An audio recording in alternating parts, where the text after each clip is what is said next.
we're going to look ahead to Georgia Southern heading out to Fayetteville this weekend to face the Arkansas Razorbacks team, a team that has really kind of stolen the national limelight the last couple of days, and we welcome in the voice of Arkansas and Craig Barrett.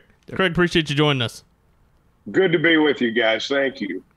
It's been a crazy last couple of days for you guys after knocking off Texas last week, 40-21 in a dominant fashion. What has the last 24, 48 hours been like in Fayetteville?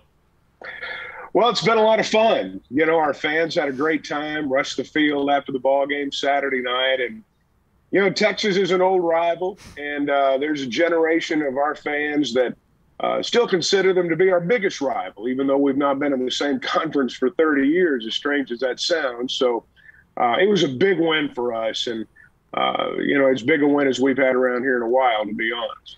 Being that they're going to be joining the SEC sometime between the next 2 and 4 years, it had to be nice to give them that introduction before the actual introduction is going to take place. You know, yeah, and I think that, you know, our fans felt that. I think our team probably felt that, and I'm sure Texas expected to make a little bit more of a statement than what they made. I think what was revealed is that there's such a difference in line of scrimmage play in the SEC and the Big 12. I think it was evident in that ball game, and I think that's going to be Texas's biggest issue, and I think it's going to be Oklahoma's too. And that was the reason Arkansas won the ball game Saturday night. Sam Pittman in his second year as head coach for you guys, and you talk about the line of scrimmage being that he is a offensive line guru. How much has he brought that to what Arkansas really is now? Well, he certainly brought that mentality, and I think that's what was missing. We'd kind of lost our identity, really, for 3-4 years. You look at our good teams over the years, they've always been physical at the line of scrimmage. And, you know, the SEC is a line of scrimmage league. And if you're not good there, you're going to be exposed. And we were not good there. And, you know, Coach Pittman brought that mentality back, the workmanlike approach that every offensive lineman seems to have. They all talk about the willingness to be gritty and get down and dirty, so to speak, as they like to say. I think all of those things were missing in our program, and we'd lost our way, and he's brought that back. If there's one thing that has really stood out from either listening to those players speak about Coach Pittman or watching them play, they have bought into him. They play so hard, so fast, so physical. It looks like they love playing for Coach Pittman so much. How has that happened over a span of 12 games? You know, that's an interesting question, and I think it goes back to when they were searching for a replacement for Chad Morris. The groundswell for Coach Pittman came from former players. It wasn't from fans. There were not people getting on message boards saying, "Hey, man, you got to hire Sam Pittman." He wasn't a rock star. He wasn't the guy that was the flavor of the month. A lot of our people wanted Lane Kiffin, to be perfectly honest about it. And but the players that played for him made it very clear to our administration that they felt like they would be making a mistake if they bypassed Sam Pittman. And so when you have one generation of players telling a new generation of players, you're going to love playing for this guy, I think they listened, and I think perhaps they gave him a little bit more of a chance. You know, if you listen to his remarks after, after our win Saturday night, it really goes to the essence, I think, of who he is. He didn't talk about anything he'd done. He talked about what those players had done, what those coaches had done, and what they'd done for our state, and the fact that our people were going to wake up on Sunday morning and be proud to be Razorback fans. And he's just got this gift of making people feel like they've been his friend forever. And the players love him. They'll play for him. But I do think it started with the former players who really lobbied hard for him. I think that made an impression on the current players. Well, during postgame, 76,000 people are rushing the field. They're taking the goalpost down. Katie George says, "Hey, your defense just dominated. What was the secret?" He just looks at, "Man, wasn't that something?" It was just so cool. The way that he put it, he was so calm about it. You know, it's interesting. And, I mean, you guys know this, I'm sure, when you're around the Georgia Southern staff. You can get a sense of their body language and how they feel. They're always going to say they're loose and ready to go, but sometimes it's not quite that way. Behind closed doors, he's a taskmaster. He's a detail-oriented guy, as you have to be. But he's always ready to give other people the credit, and I think that's one of the reasons people gravitate towards him. You look on the offensive side for this Arkansas team, KJ Jefferson taking over the full-time starting quarterback for you guys. What does he really bring to the table that Georgia Southern should really keep an eye on? Well, he's got the ability to run the ball, and I think that's what happened on Saturday night against Texas. He's a big guy. He's 6'3", he's about 250. He can run over you. And, we had some couple of plays Saturday night where, he got first downs on second effort. He got first downs a smaller quarterback, frankly, wouldn't have gotten. So he seems to be a guy, and a lot of run pass, a lot of RPO guys are this way. They get a run or two under their belt, and they seem to be better passers.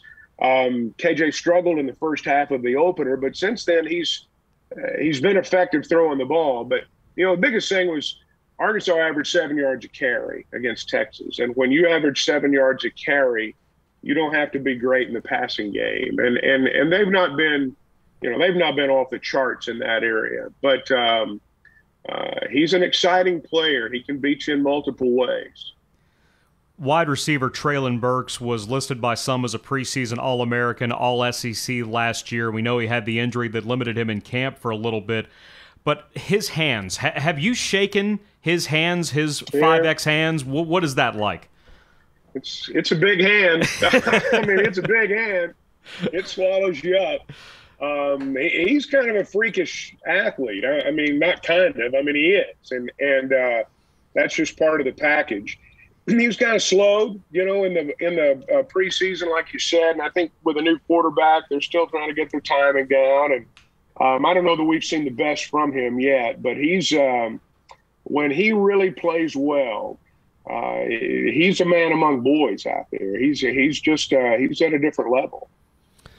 In the post-game press conference, Coach Pittman talked about and really gave a lot of props to Kendall Briles, the offensive coordinator in his second season against Texas. When you look at what he has brought to this offense, what's been the biggest change you've noticed the last couple of years?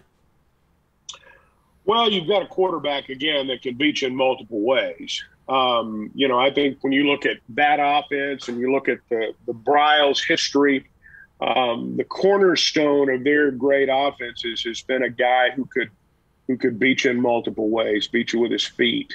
And, we've got a quarterback like that now.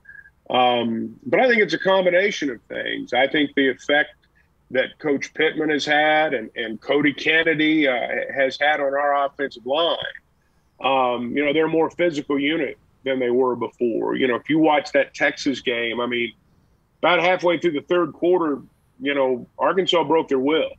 And they didn't have anything left. And that comes from just leaning play after play.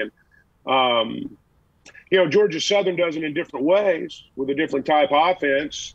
But that's still what lots of teams try to do. They lean on you and try to break your spirit. And, Arkansas's offensive line, frankly, has not broken anybody's will in a while.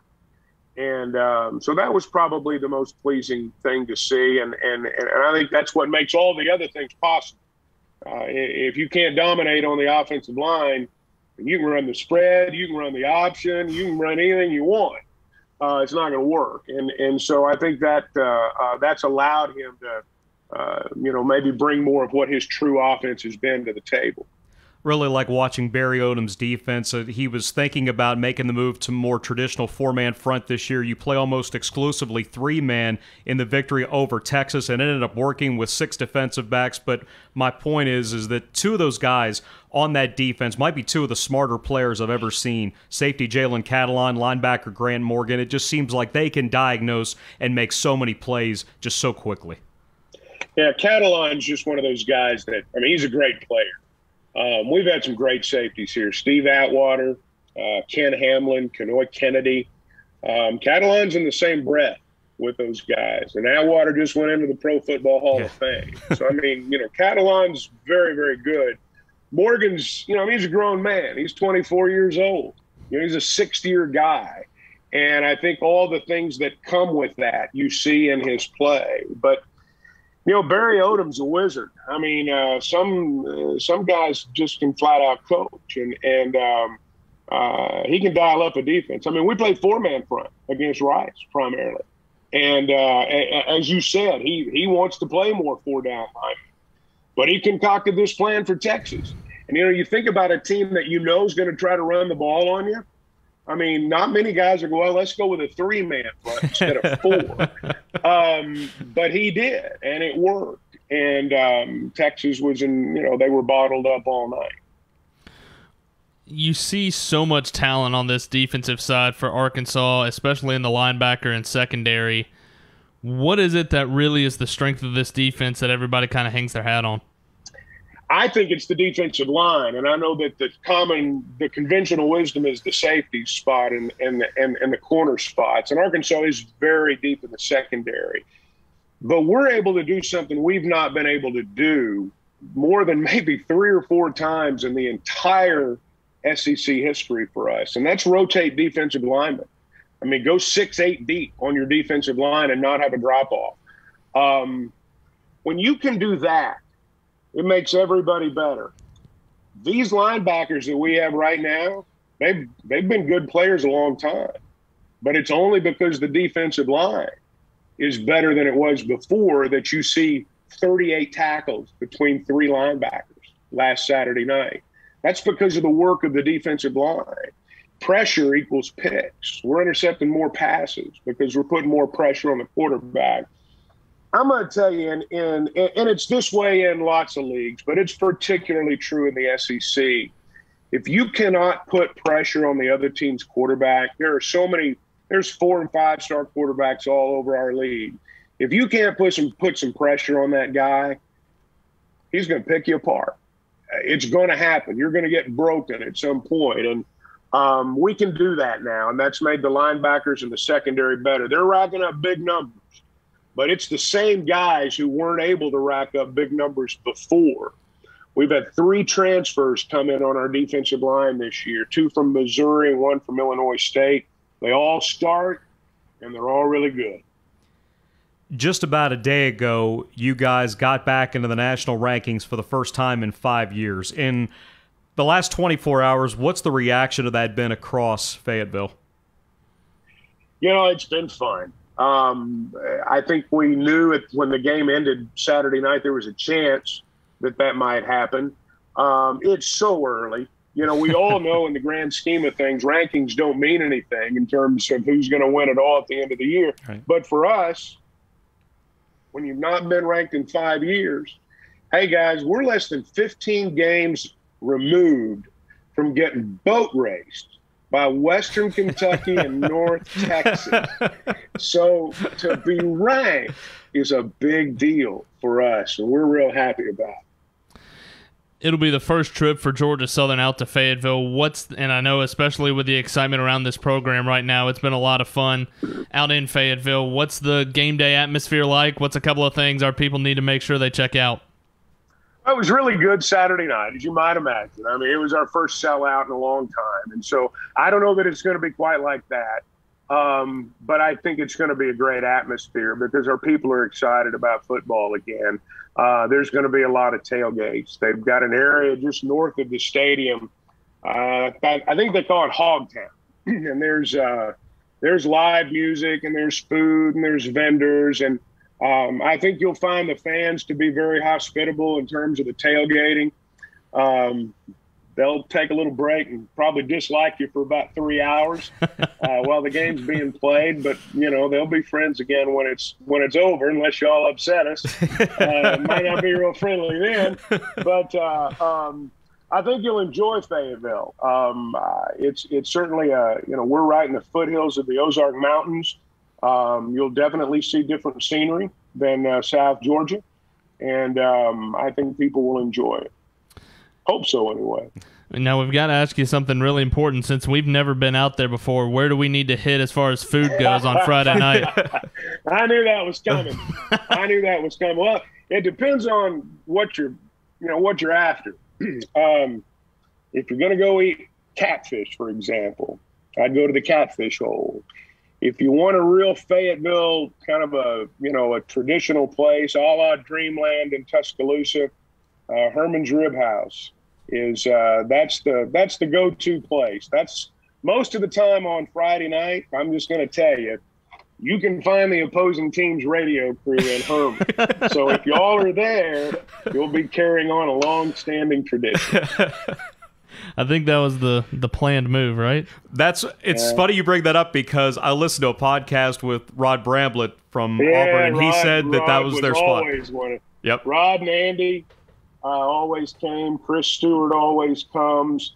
We've the guys from Georgia, from the University of Georgia, I think always come. So lots of people find their way there. You can't go wrong. You'll have a great time. Awesome. Some of the most important deals in the history of our state have been hatched at Herman. Politics, sports, business, who's going to make it, who's not. A lot of history in that building. Chuck, really appreciate you taking some time with us. We'll catch up whenever we get to Fayetteville, and I appreciate you taking the time. Safe travels. We look forward to having you. Thanks, Chuck. All right, guys. Thank you. Once again, that's Chuck Barrett, the voice of the Arkansas Razorbacks. Really good to catch up with him to dive into what Arkansas football is all about. And I know there's a lot of excitement around them right now. Again, you talked about it being the first time they've been ranked in a lot of years, but being able to have that much excitement and then you go into it, yes, it's going to be a lot of fun to experience it. Yeah.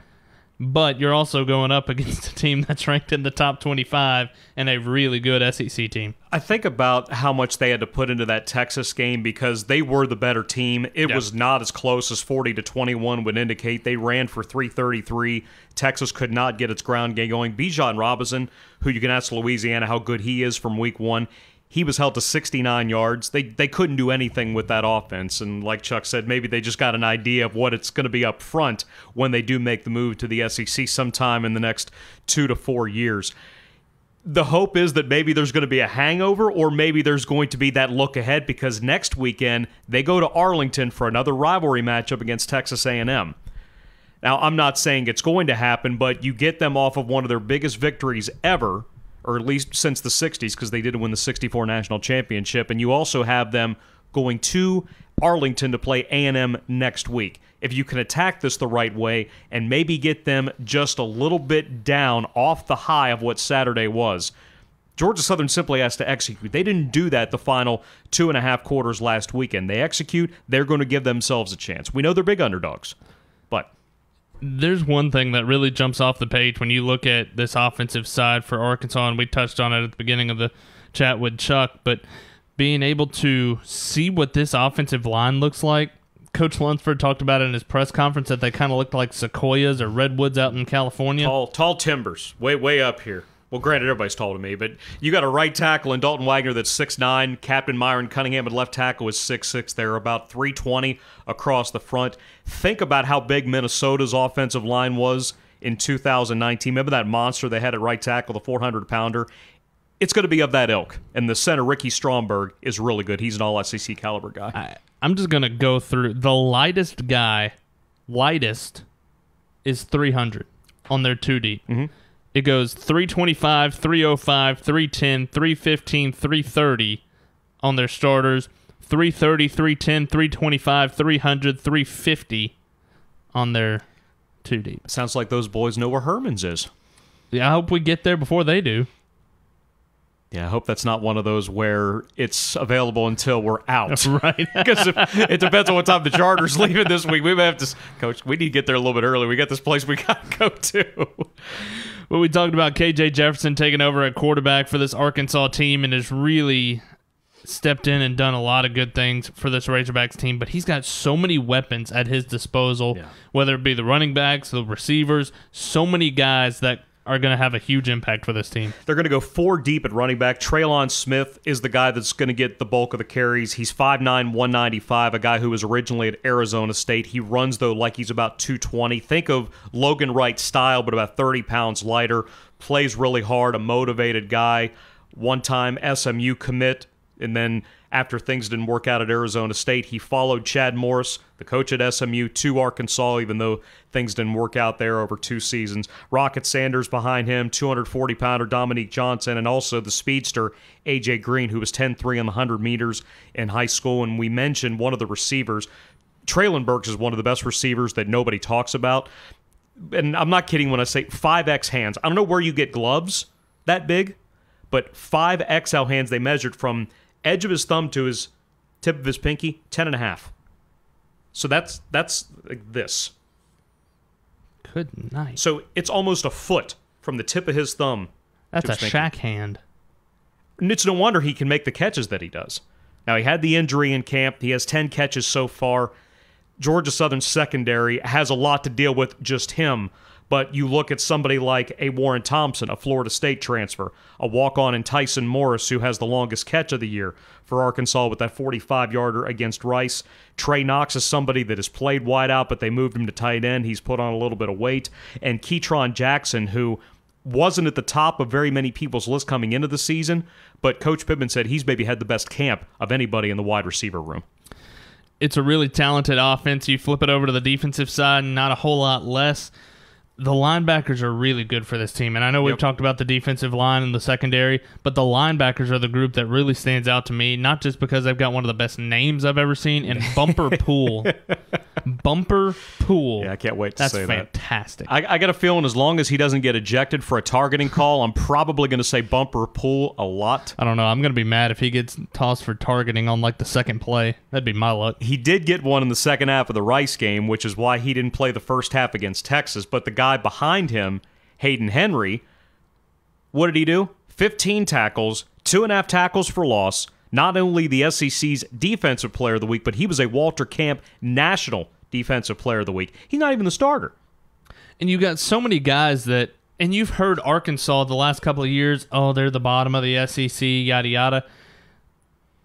These are some dudes. Yeah. You've got some absolute studs on this defense, especially. Grant Morgan's really good. Greg Brooks Jr. is really good. So many guys. And then you get to the secondary. Jalen Catalon, and Chuck talked about it, he may be one of the best that's come through Arkansas in a long, long time, and that's a pretty pristine list. Look, when he brings up Steve Atwater, growing up, my uncle's a big Denver Broncos fan, so I watched a lot of 27 in the Orange Crush. One of the best safeties in the history of the NFL, to go into the Hall of Fame, to be uttered in that same breath, and Catalon's only technically a second-year freshman. A year ago, he debuted with 99 tackles, preseason All-American this year. That Rice game, he had 2 fourth-quarter interceptions. He also had 11 tackles. His intelligence is what really jumps out. He can read when an offense is trying to go play action. He just has such a good sense of when he needs to fill and when he needs to be in pass coverage. Up front, Chuck talked about it. You've got 3 different transfers that are all starting in the what they're going back and forth between a 3-man down, 4-man down. They could run either one and run it really well. Yeah. But the 3 guys that you've got transferred in, John Ridgway transferred in from Illinois State, Markel Utze from Missouri, Trey Williams from Missouri, and I think it kind of speaks volumes to what Barry Odom is able to do, former head coach at Missouri, right. Now is there as the defensive coordinator, and I think that kind of speaks volumes to the kind of trust that these guys, because they've got a couple of guys that transferred in from Missouri after Odom left and made his way over to Arkansas, but being able to see what he has done with this defense is pretty spectacular. Those are the 3 that are going to primarily play when they go with their 3-2-6. That's the defense that Arkansas State had run the last couple of years, but they've gone back to a 4. We'll talk about them in 2 weeks. The guy that doesn't get as much on-field work when they go 3-man, but he is the 4th defensive lineman, is Zach Williams. He forced the fumble in the third quarter last week, late in the third quarter. Very next play for Arkansas, Rocket Sanders' touchdown run pretty much put Texas away. They are motivated because they know where the program has gone under Brett Bielema, and it really bottomed out under Chad Morris, but how quickly Sam Pittman has gotten them back to respectability. And even a year ago, they were 3-7 playing an all-SEC schedule. They could have easily won 6 games. They had that, yeah. Remember the wild game at Auburn where Auburn tried to spike it? It was actually spiked backwards. It should have been a fumble, improperly called on the field. They kicked the field goal in the next play to win, and there was the big to-do that the SEC messed that up. That should have been an Arkansas win, and they lost 2 other games by a combined 5 points. This year, though, the way that they have started. 2-0, yes, but they also got their bells rung a little bit when Rice was up 17-7 on them late in the third quarter to start the season. Since then, though, since they scored 31 straight, you beat Texas 41-20, they maybe look at that as their out-the-gate moment. Yeah, and it's one thing to be 2-0, and when you're an SEC team, I think you're kind of expected to be 2-0, but when you do it against a team like Texas who thought, Longhorns, everybody, Texas is back, we're going to the SEC, yada, yada, and then Texas goes in there, and I would imagine there's a lot of pretty embarrassed people in Austin right about now, but because they thought they were going to go into Arkansas, they're the bottom of the SEC, we're joining this league, and it's going to be a runaway. It was just the other way. Steve Sarkisian has rightfully so gained the reputation as being one of the top play callers in the country, and even though he's doing so now as the head coach, Barry Odom made his offense look very, very poor. Yeah. And that's with a guy as talented as Bijan Robinson at running back. He did score the touchdown, but Arkansas collectively in 2 games, they've given up 1 run longer than 10 yards. So it wasn't just the fact that for a running team, they've given up 1 run longer than 10 yards. I'm really thinking about how Georgia Southern, that pass defense, are going to be able to fare because KJ Jefferson is more of a runner than he is a passer. That can be terrifying because he is 245 pounds, but he's known for his feet more than the arm. They've got some weapons at wide receiver. And if Georgia Southern cannot find cracks in that massive offensive line, we saw what N'Kosi Perry could do with FAU last weekend. Now, even though Arkansas, you would have to think they're going to be down a little bit after putting so much into beating Texas, but this is still an SEC team with SEC talent. Georgia Southern's going to have to play a very specific way, capable, but they're just going to have to do it a very, very specific way. Yeah, and we talk about all of this with Arkansas, one, because this is the first time that Georgia Southern has ever played Arkansas on the gridiron, but it's also, I think a lot of people saw this on the schedule, and heck, last year, a couple of years ago, you'd have been right to say this is a game that you feel like Georgia Southern probably should go in there and pull an upset. That's not to say it's undoable now, but this is not your typical bottom of the SEC, this is going to be an even matchup. But on the flip side, it's not undoable, but it's a lot more of a daunting task than I think a lot of people thought, especially when you go into the season not knowing what Arkansas was going to look like this year. You heard Chuck talk about a couple of those games where they got embarrassed at home by North Texas, by Western Kentucky. And remember in 2017, Coastal Carolina went out there. Probably should have won. They lost 39-38, a game where Coastal was not good. But at the same time, neither was Arkansas. That was the final year under Brett Bielema. They had those 3 straight losing seasons, 3-7 last year under Pittman, but they are a much different team, a much different program. To watch those fans rush that field, force them to take the goalpost down so they didn't get torn down. We were actually on the plane and we thought, oh, God, they tore the goalpost down. What are we going into?